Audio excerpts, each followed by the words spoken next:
3 ಜನ ಸಜಾ ಅಪರಾಧಿಗಳು ಸೆಂಟ್ರಲ್ ಪ್ರಿಸನ್ನಿಂದ ಪರಾರಿಯಾಗಿದ್ದರು. ಆ ಒಂದು ಹಿನ್ನೆಲೆಯಲ್ಲಿ ದೂರಿನ ಮೇರೆಗೆ ಫರ್ತಾಬಾದ್ ಪೊಲೀಸ್ ಸ್ಟೇಷನಲ್ಲಿ ಒಂದು ಪ್ರಕರಣ ದಾಖಲಾಗಿತ್ತು ಮತ್ತು ಪತ್ತೆಗೋಸ್ಕರ ಈ ಪರಾರಿಯಾದ ಕನ್ವಿಕ್ಟ್ ಪ್ರಿಸನರ್ಸ್ನ ಪತ್ತೆ ಮಾಡಲಿಕ್ಕೆ ವಿಶೇಷ ತಂಡಗಳನ್ನು ಮಾಡಲಾಗಿತ್ತು. ನಗರ ಪೊಲೀಸ್ ವತಿಯಿಂದ ಮತ್ತು ವಲಯ ಈಶಾನ್ಯ ವಲಯ ವತಿಯಿಂದ DIG ಮತ್ತು SP ಬೀದರ್, SP ಗುಲ್ಬರ್ಗ ಮತ್ತು ಸುತ್ತಮುತ್ತಲಿನ ಜಿಲ್ಲೆಯವರಿಗೂ ಕೂಡ ನಾವು ಅಲರ್ಟ್ ಮೆಸೇಜ್ಗಳನ್ನು ಕಳುಹಿಸಿ ವಿಶೇಷ ಮಲ್ಟಿಪಲ್ ಟೀಮ್ಸ್ಗಳನ್ನು ಮಾಡಲಾಗಿತ್ತು.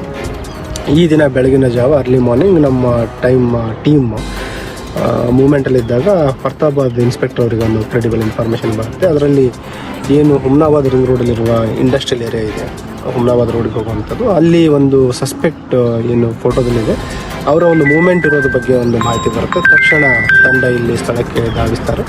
ಬಂದು ನೋಡಿದಾಗ ಏನು ಒಬ್ಬನು ಸಜಾ ಅಪರಾಧಿ ಇದ್ದಾನೆ, ಸಂತೋಷ್ ಬಸಪ್ಪ ಮೇತ್ರೆ ಅಂತ, ಅವನು ಓಡಿ ಹೋಗೋದು ನೋಡ್ತಾರೆ. ತಕ್ಷಣ ಅವನನ್ನು ಹಿಡ್ಲಿಕ್ಕೆ ಬಂಧಿಸ್ಲಿಕ್ಕೆ ಹೋದಾಗ ಅವನು ಮಾರಣಾಂತಿಕ ಹಲ್ಲೆ ಮಾಡ್ತಾನೆ.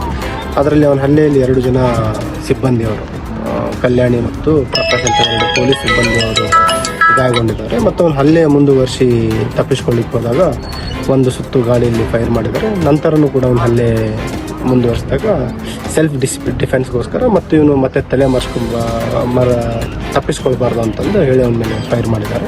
ಅವನ ರೈಟ್ ಲೆಗ್ಗಿಗೆ ಒಂದು ಕಾಲಿಗೆ ಫೈರ್ ಇಂಜೂರ್ ಆಗಿದೆ ಮತ್ತು ಗಾಯಗೊಂಡಿರುವ ಪೊಲೀಸ್ ಸಿಬ್ಬಂದಿಯವರು ಮತ್ತು ಏನು ಕನ್ವಿಕ್ಟ್ ಪ್ರಿಸನರ್ ಇದ್ದಾನೆ, 3 ಜನರಿಗೂ ಕೂಡ ನಾವು ಜಿಮ್ಸ್ ಆಸ್ಪತ್ರೆಗೆ ಸಾಗಿಸಿದ್ವಿ. 3 ಜನ ಸ್ಟೇಬಲ್ ಇದ್ದಾರೆ.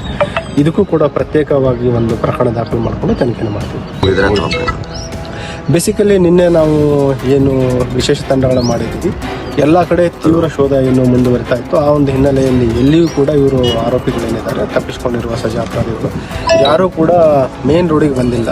ಅವರು ಫಸ್ಟ್ ಜಂಪ್ ಆದ ತಕ್ಷಣವೇ 2 ತಂಡಗಳಾಗಿ ಮೂವ್ ಆಗ್ತಾರೆ. 2 ಅಪರಾಧಿಗಳು ಒಂದು ಕಡೆ ಹೋಗ್ತಾರೆ ಮತ್ತು ಇನ್ನೊಬ್ಬನು ಅಪರಾಧಿ ಬೇರೆ ಕಡೆ ಇದ್ದಾರೆ.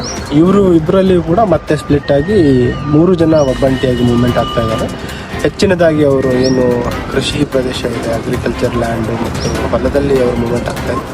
ಆದಷ್ಟು ಬೇಗ ನಮ್ಮ ತಂಡಗಳು ಏನು ಫೀಲ್ಡಲ್ಲಿ ಕಾರ್ಯ ಮಾಡ್ತಾ ಇದ್ದಾರೆ, ಆದಷ್ಟು ಬೇಗ ಉಳಿದ 2 ಜನ ಸಜಾ ಅಪರಾಧಿಗಳನ್ನು ಕೂಡ ಬಂಧಿಸ್ತಾರೆ.